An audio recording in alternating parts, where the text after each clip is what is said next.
Pemirsa, untuk mengetahui perkembangan terkini pasar uang, kita telah terhubung dengan Chief Economist CIMB Niaga, Adrian Panggabean. Selamat sore Pak Adrian, seperti apa tren pergerakan rupiah sejak awal pekan hingga sore ini? Bagaimana prospeknya hingga akhir pekan?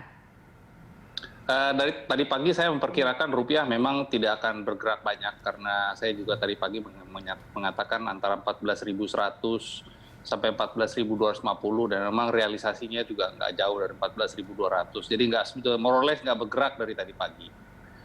Saya kira sampai dengan akhir pekan juga nggak begitu banyak pergerakan karena tekanan untuk menguat karena berita baik terkait dengan flow, berita baik terkait dengan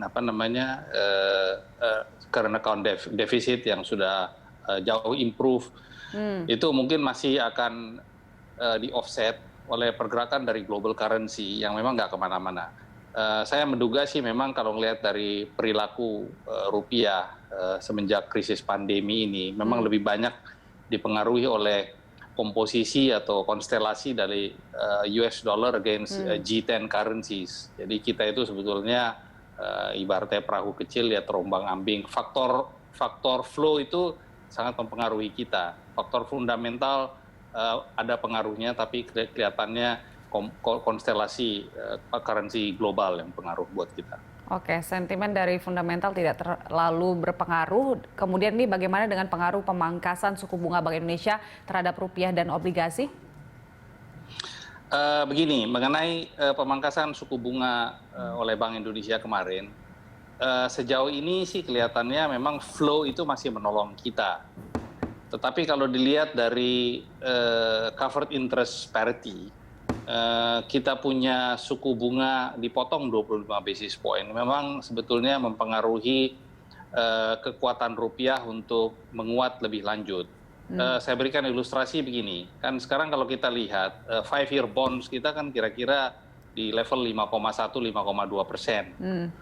Sementara kalau kita lihat 7 days overnight kita, 7 days reverse repo rate dibandingkan dengan overnight rate-nya Amerika Serikat itu jaraknya cuma sudah 350 basis point. Kalau ditambah dengan credit default swap yang sudah mencapai angka hampir 90, sebetulnya jarak antara 5-year bonds kita dengan 5-year bonds equivalent di Amerika Serikat yang corporate ya, yang triple B, itu cuma more or less hampir sama sebetulnya. Jadi sebetulnya penurunan suku bunga sekali lagi mungkin punya risiko ya terhadap relative attractiveness dari rupiah aset relatif terhadap dolar.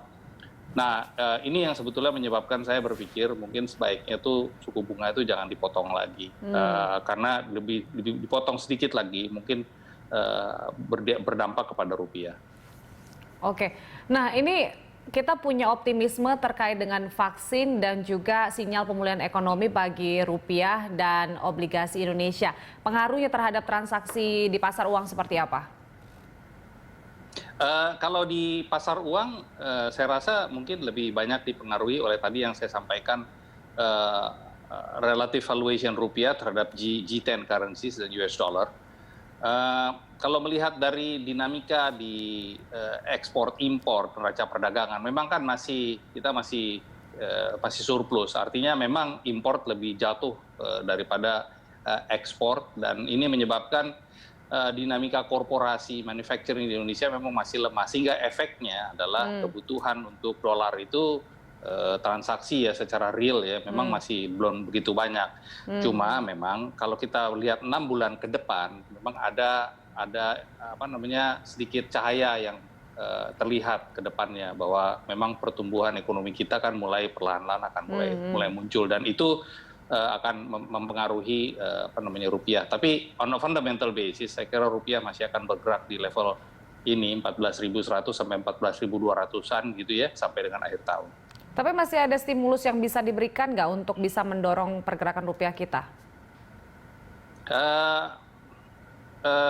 Saya kira satu-satunya stimulus yang diharapkan ya tentu saja kinerja dari APBN ya.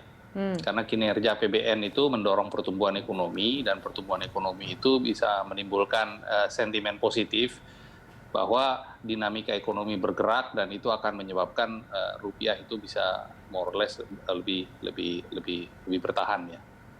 Baik, Pak Adrian, untuk obligasi ini jenis apa saja yang masih menarik selera risiko investor?